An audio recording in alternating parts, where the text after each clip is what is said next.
penasaran siapa sih Bu Erni ini, jadi langsung aja penasaran juga soalnya saya 14 tahun di bisnis ini, ingin tahu dong backgroundnya dan kenapa mau join, kenapa kok awalnya join di Prudential. Selamat pagi teman-teman. Pagi. Saya masih belum. Ya, perkenalkan nama saya Min Sudianisi ya. Saya join Prudential itu sejak 14 tahun yang lalu teman-teman ya.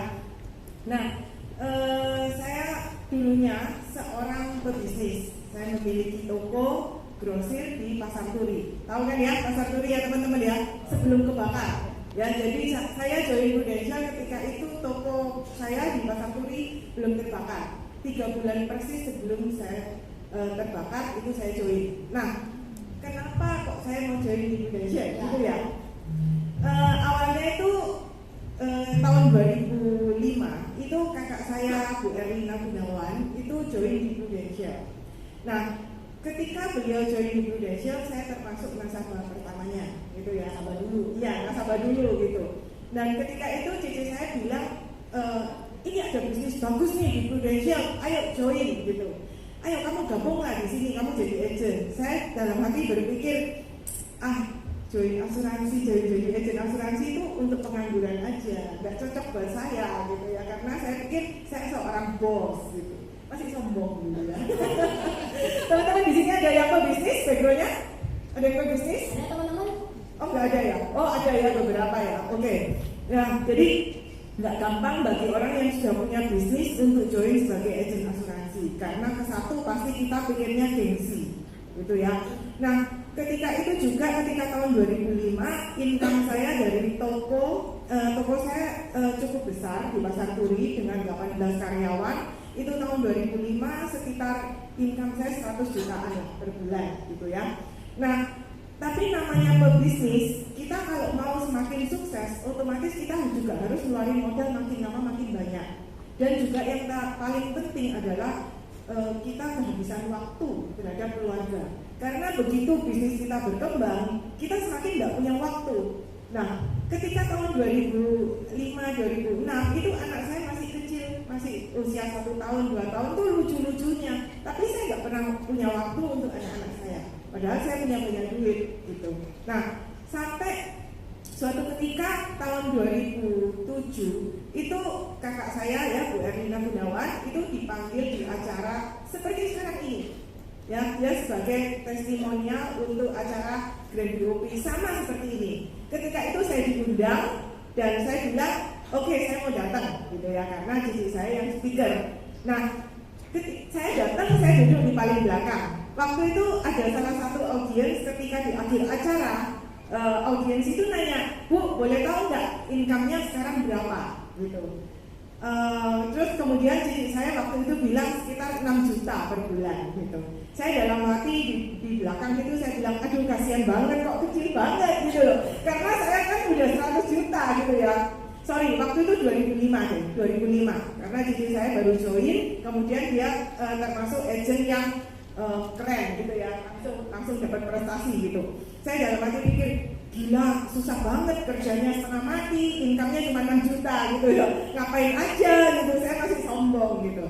Terus cici saya terus mengajak saya join gitu, ayo join yuk di Prudential. Enggak lah Cek, ntar nanti saya bantu kamu untuk cari nasabah gitu ya. Jadi tahun 2005 waktu itu teman-teman itu nggak ada training seperti zaman sekarang ini, keren banget trainingnya lengkap gitu. Jadi setiap kali saya ketemu orang, saya cuma nanya teman saya, lu udah punya asuransi belum? Belum, lu ikut lah, lu nggak ada ruginya, pasti bagus gitu. Saya bilang gitu. Lu punya nggak punya? Ayo ikut, bagus loh asuransi. Saya cuma ngomong gitu doang, jadi nggak usah ikut training. Ternyata teman yang saya referensikan itu memang closing gitu loh. Jadi sebenarnya kalau misalnya join Prudential, harus hebat dulu, harus pintar dulu, enggak lah. Tapi gimana kita memiliki kepedulian terhadap orang-orang di sekeliling kita. Karena ketika tahun 2005 ketika saya baru buka polis, suami saya kena demam berdarah dan nggak diganti oleh asuransi karena polisnya baru jalan 3 minggu, baru 20 hari. Jadi waktu itu ya kita berasa lumayan juga ya, karena demam berdarah aja udah habisnya 13 juta gitu loh. Ya walaupun kita punya banyak duit, tapi ya keluar uang 13 juta ya 13 juta ya terasa gitu. Akhirnya sejak itu saya selalu teman saya, lu kalau punya lu nggak punya asuransi, lu ikut. Jadi saya merasa gampang banget nyuruh orang gitu loh. Karena apa? Karena dari pengalaman saya. Jadi itu yang membuat saya waktu itu terbuka tentang insurance. Sebelumnya enggak. Jadi sebelum cici saya jadi agen asuransi, setiap ada agen asuransi datang ke toko saya selalu saya usir, gitu. Selalu saya usir gitu. Saya tunjuk, saya maki-maki. Lu nggak lihat orang repot ya? Sana pergi gitu. Saya usir. Ada yang pernah datang? Jadi awalnya itu gara-gara cici kayak itu aja, terus pengalaman sendiri gitu ya. Iya, terus habis itu tahun kedua saya melihat perubahan cici saya makin keren. Dapat trip dari Prudential waktu itu ke Jepang, tahun depannya lagi ke Vienna, dapat lagi ke Star Club itu perjalanan. Aduh kok enak ya cici saya. Saya mulai kepo, nanyain dia, Cik, income cici sekarang berapa? Dia bilang sekitar 14 sampai 15 juta per bulan. Saya pikir dalam hati, wah ya lumayan lah ya, tapi ya kasihan ya gitu ya, kecil banget gitu ya. Saya nggak terasa, saya masih menang saya. Iya, gitu. Saya masih sombong gitu. Sampai ketika tahun ketiga, jadi saya juga makin berprestasi. Saya lihat dia juga makin cantik, gitu ya. Namanya cewek kan pasti kepingin berpenampilan lebih baik, gitu ya. Terus saya kepo, nanyain dia lagi, Cek, income cici sekarang berapa, gitu ya. Terus dia bilang sekitar 25 sampai 26 juta. Saya berpikir, wah ini benar-benar bisnis nih. Ini bukan cuma sekedar jadi agen asuransi. Karena saya melihat cici saya dengan income semakin besar, tapi dia punya waktu semakin banyak sama keluarga.